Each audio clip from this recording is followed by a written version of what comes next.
네,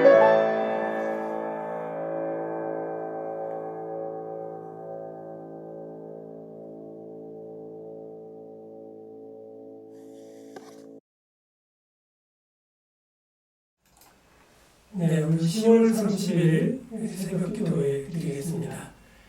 사도신경으로 우리 신앙을 먼저 고백하죠. 나는 전능하신 아버지 하나님, 천지의 창조주를 믿습니다. 나는 그의 유일하신 아들, 우리 주 예수 그리스도를 믿습니다. 그는 성령으로 잉태되어 동정녀 마리아에게서 나시고 본디오 빌라도에게 고난을 받아 십자가에 못 박혀 죽으시고 장사된 지 사흘 만에 죽은 자 가운데서 다시 살아나셨으며 하늘에 오르시어 전능하신 아버지 하나님 편에 앉아 계시다가 거기로부터 살아있는 자와 죽은 자를 심판하러 오십니다. 나는 성령을 믿으며 거룩한 공교회와 성도의 교제와 죄를 용서받는 것과 몸의 부활과 영생을 믿습니다. 아멘. 오늘 찬송가 61장 우리가 기다리던 함께 찬송합니다. 찬송가 61장입니다.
오늘 출애굽기 15장 보겠습니다. 출애굽기 15장입니다.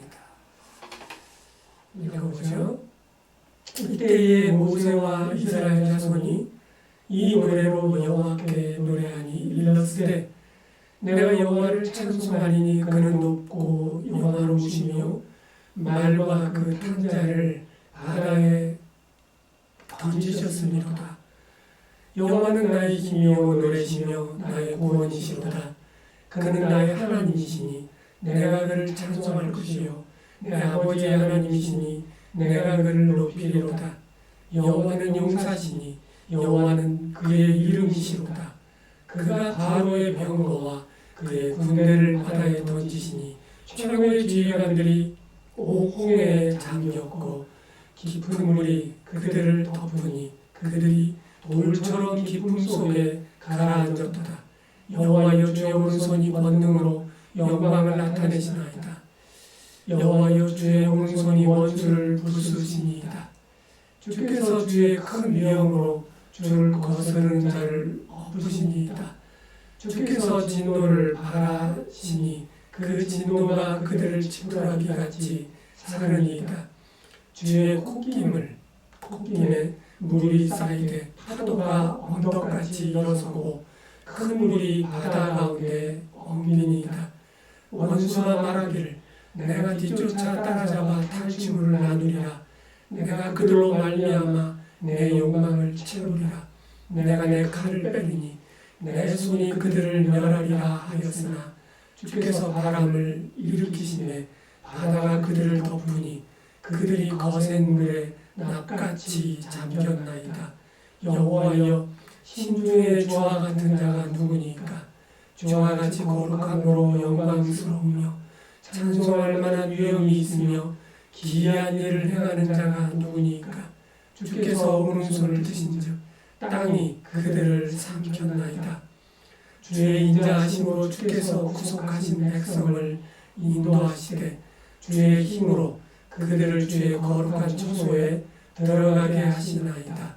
여러 나라가 듣고 떨며 블레셋 주민이 두려움에 잡히며 에돔 두령들이 놀라고 모압 영웅이 떨림에 잡히며 그나안 주민이 다 낙담하나이다. 놀람과 두려움이 그들에게 임하매 주의 팔이 크므로 그들이 돌같이 침묵하였사오니 여호와여, 주의 백성이 통과하기까지 곧 주께서 사신 백성이 통과하기까지였나이다. 주께서 백성을 인도하사 그들을 주의 기업의 산에 심으시리이다. 여호와여, 이는 주의 처소를 삼으시려고 예비하신 것이라. 주여, 이것이 주의 손으로 세우신 성소로소이다. 여호와께서 영원 무궁하도록 다스리시도다 하였더라. 바로의 말과 병거와 마병이 함께 바다에 들어가며 여호와께서 바닷물을 그들 위에 되돌려 흐르게 하셨으니 이스라엘 자손은 바다 가운데서 마른 땅으로 지나간지라. 아론의 누이 선지자 미리암이 손에 소고를 잡으매 모든 여인도 그를 따라 나오며 소고를 잡고 춤추니 미리암이 그들에게 화답하여 이르되 너희는 여호와를 찬송하라. 그는 높고 영화로우시며 말과 그 탕자를 바다에 던지셨음이로다 하였더라.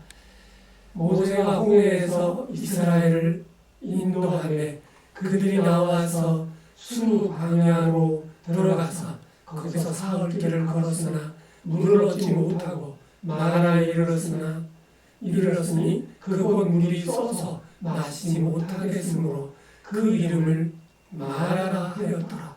백성이 모세에게 원망하여 이르되 우리가 무엇을 마실까 하매 모세가 여호와께 부르짖었더니 여호와께서 그에게 한 나무를 가리키시니 그가 물에 던지니 물이 달리게 되었더라.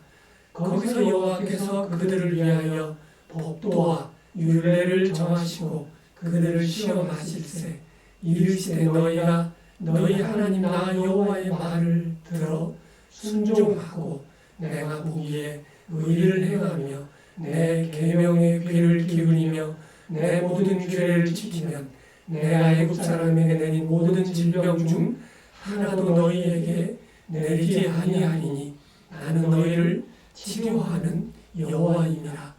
그들이 엘림에 이르니 거기에 물샘 12과 종려나무 70그루가 있는지라. 거기서 그들이 그물 곁에 장막을 치니라. 여기까지 15장을 읽어보았습니다. 14장까지 이어지는 애굽을 탈출하는 이야기는 이 15장의 모세를 통하여 애굽에서 자신들을 탈출시키신 하나님께 감사하는 찬송으로 이제 막 마무리하고 있습니다. 이 찬송은 시입니다. 바다에서의 구원으로부터 약속의 땅에 들어가기까지 하나님이 하신 일에 대하여 감사를 드리고 있습니다. 잘 읽어보시면 19절까지는 이스라엘 백성과 이 모세의 찬송시가 있고, 그 다음에 21절에는 아론의 누이 선지자 드보라의 짤막한 환호의 노래가 있습니다. 시는 시로 읽어야 하죠. 우리는 시를 읽는 훈련이 잘 안 되고 또 늘 입시용으로 밑줄을 긋고 그 의미와 해석을 연구하는 것을 배우느라 읽기가 힘들 수도 있지만, 우리는 이 15장은 특히 앞부분은 다만 시로 읽으면 될 것입니다. 그리고 반복해서 읽어갈 때 이 3000년 전에 자신들을 구원하신 하나님을 고백한 표현이지만, 여전히 지금 여기에서도 같은 표현을 가지고 각자의 삶의 현실 속에서 구원하신 하나님을 고백하면 되리라 생각합니다. 그리고 우리의 삶의 현실에서 일어나는 모든 하나님의 구원에 이러한 찬송시를 적용해도 될 것입니다. 예를 들면 병을 낫게 해주시고 죄를 용서받게 해주시고 우리의 젊음을 새롭게 해주시고 우리의 소원을 하나님께서 정말 좋은 것으로 채워주신 일들, 어둠에서 건져주신 일들, 인자와 긍휼로 우리의 삶 가운데서 임했던 그러한 사건들, 바로 그런 것들은 얼마든지 있을 것입니다. 그래서 이 시편을 읽으면서 모세와 이스라엘 백성만의 하나님이 아니라 이 시편을 읽는 나의 하나님으로서 마음에 담고 또 읽고 또 읽을 수 있기를 소망합니다. 여기에는 하나님을 여호와로 부르고 또 용사라고 일컫고 있습니다. 이것은 애국 군대에 추력이 있음에도 구름 기둥과 불 기둥으로 함께하며 또 이 민족을 인도하셨고, 또한 이 애굽 따라오는 애굽의 군대를 물리치셨기 때문입니다. 바다에 대한 지배가 주의 콧김으로 또렷하게 묘사되고 있습니다. 이는 당시에 혼돈의 세력의 상징인 이 바다와의 싸움을 떠올릴 수 있게 합니다. 지난 금요일에 읽은 이사야 51장 9절에서 10절의 말씀도 있지만, 이러한 혼돈의 세력과 싸우시는 여호와 하나님의 그 싸움을 묘사하는 그러한 말씀은 시편 74편 13절 14절에서도 찾아볼 수 있습니다. 한번 읽어보죠. 주께서 주의 능력으로 바다를 나누시고 물 가운데 용들의 머리를 깨뜨리셨으며 리와 야단의 머리를 부수시고 그것을 사막에 사는 자에게 음식물로 주셨으며, 그리고 이러한 혼돈의 세력들에 맞서는 하나님의 탁월함을 강조하기 위한 그러한 물음이 11절에서 이어집니다.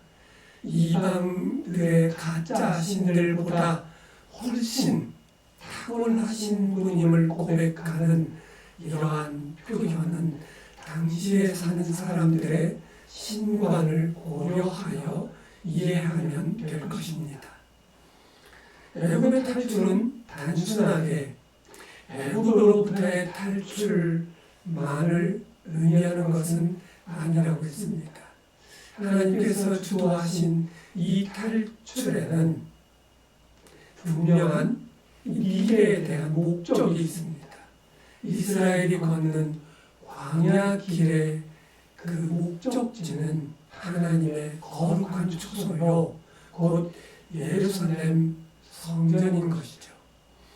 13절에서 주의 인자하심으로 주께서 구속하신 백성을 인도하시되 주의 힘으로 그들을 주의 거룩한 초소에 들어가게 하시나이다. 17절에서도 비슷한 표현이 반복되고 있습니다.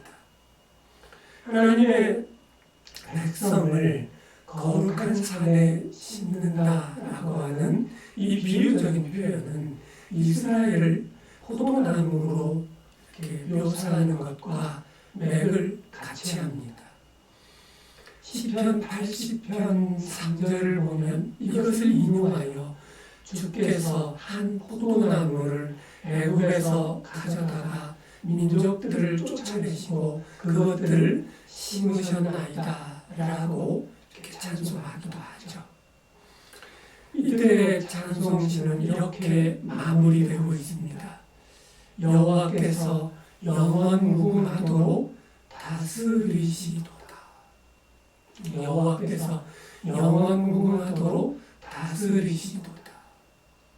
여호와께서는 이스라엘 왕만이 아니라 바로 온 세상의 왕입니다.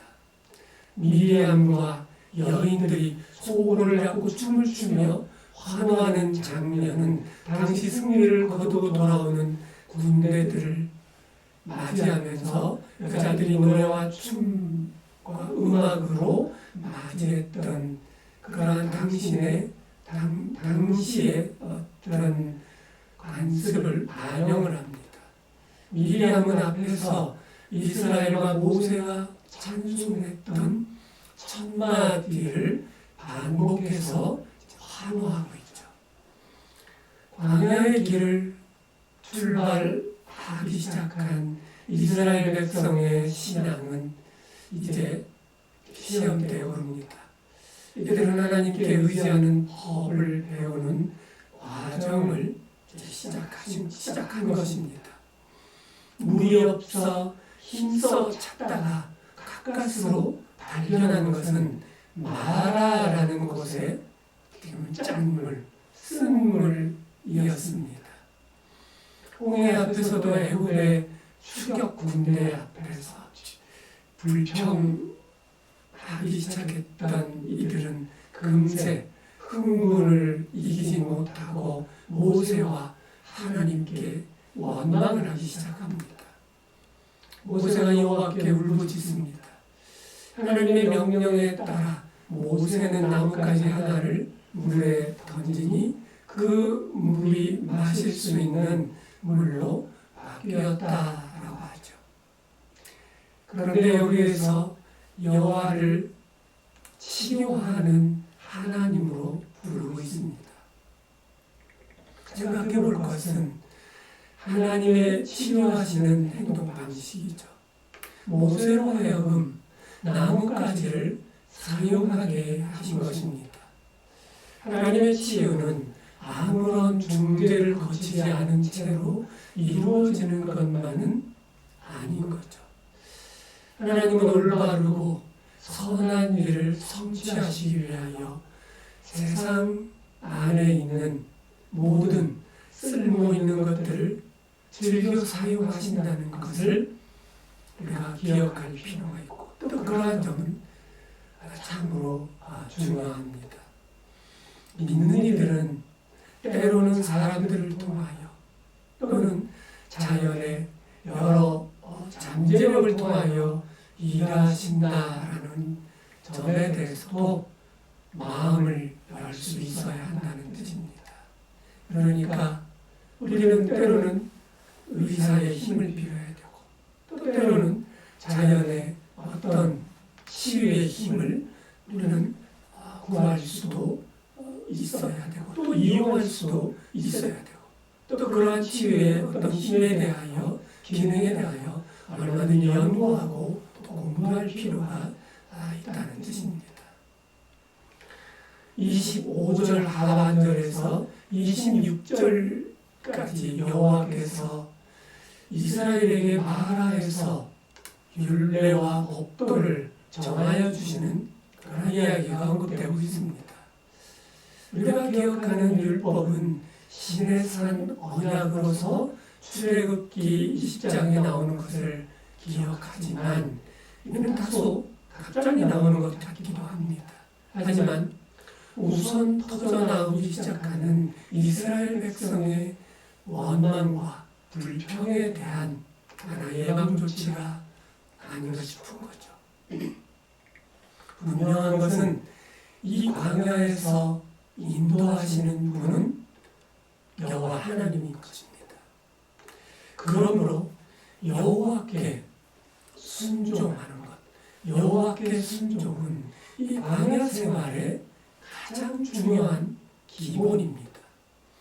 그래서 광야 유랑의 기본 원칙으로 이 율법과 율례와 법도를 언급하신 것으로 보면 될 것입니다. 이러한 기본 원칙을 생각할 때 우리는 26절을 잘 읽어야 되죠.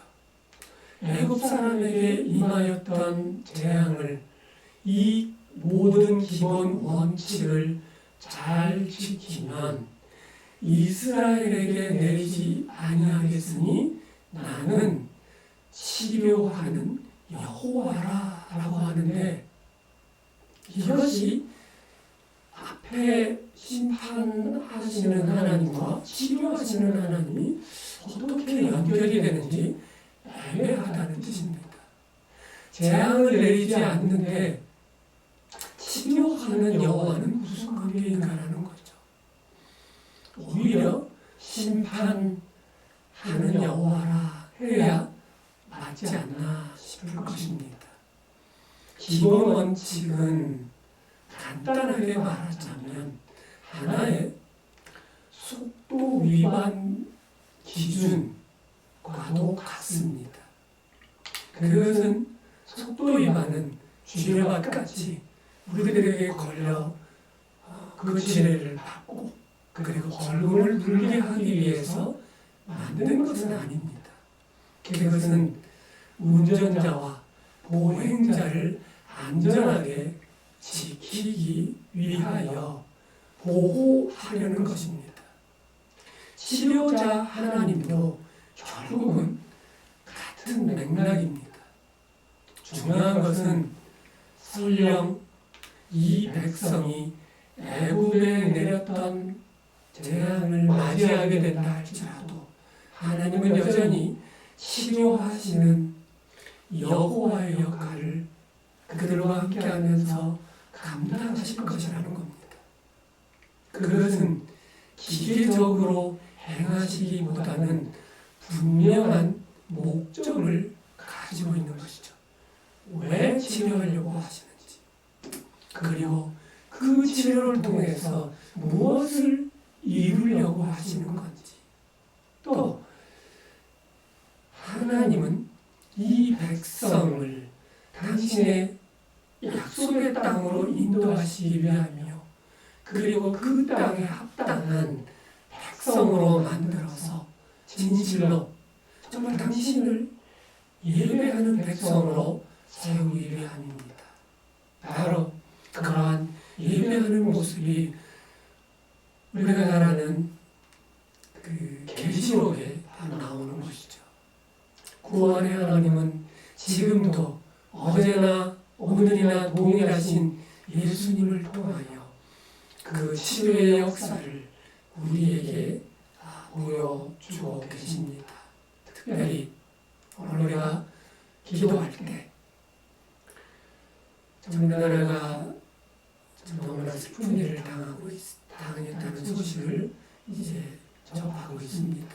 바로 그 아픈 이들을 위하여 이 치료의 역사를 우리 하나님께서 베풀어 주시고 또 자비와 긍휼을 베풀어 주시기를 시간에 함께 기도할 수 있는 시간이 되었으면 합니다.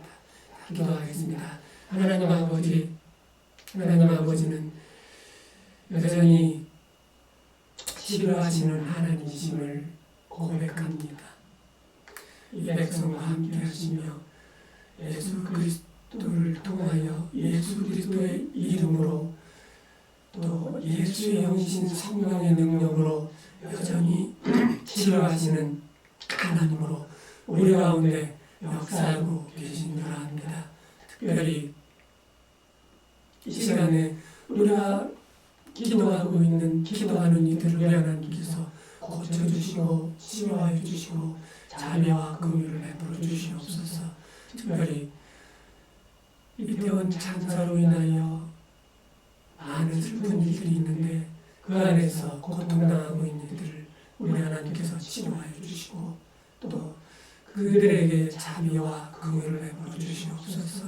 하나님께서는 여러 사람들의 선한 손을 이용하신다고 하였사오니 바로 그 현장에 회복을 위하여 또 그들의 치료를 위하여 수고하는 많은 선한 손길과 그 마음들을 한데 모아서 힘들어하는 모든 분들이 위로받을 수 있는 하나님의 은혜를 더하여 주시고 또 이러한 것들로 인하여 정말 바로잡아야 될 것들은 바로잡을 수 있게 하시고 또 무엇보다 우리 자신들을 항상 돌아볼 수 있는 그러한 또 기회가 되게 하여 주시옵소서. 예수님의 이름으로 기도하며 우리 주님께서 가르치신 기도를 함께 드리겠습니다. 하늘에 계신 우리 아버지여, 이름이 거룩히 여김을 받으시오며 나라가 임하시오며 뜻이 하늘에서 이루어진 것 같이 땅에서도 이루어지이다. 오늘 우리에게 용할 양식을 주시고 우리가 우리에게 죄 지은 자를 사하여 준 것 같이 우리를 대하여 우리의 죄를 사하여 주시옵고 우리를 시험에 하지 마시옵고 다만 악에서 구하시옵소서. 나라와 권세와 영광이 아버지께 영원히 있사옵나이다. 아멘. 이 시간에 성령 하나님께서 각자의 주신 또 기도 제목을 놓고 함께 기도하겠습니다. 또한 나라를 위하여 시간에 또 함께 기도할 수 있는 시간 되기를 원합니다. 또 한 주간을 위하여 시간 함께 기도하기를 원합니다. 기도하겠습니다.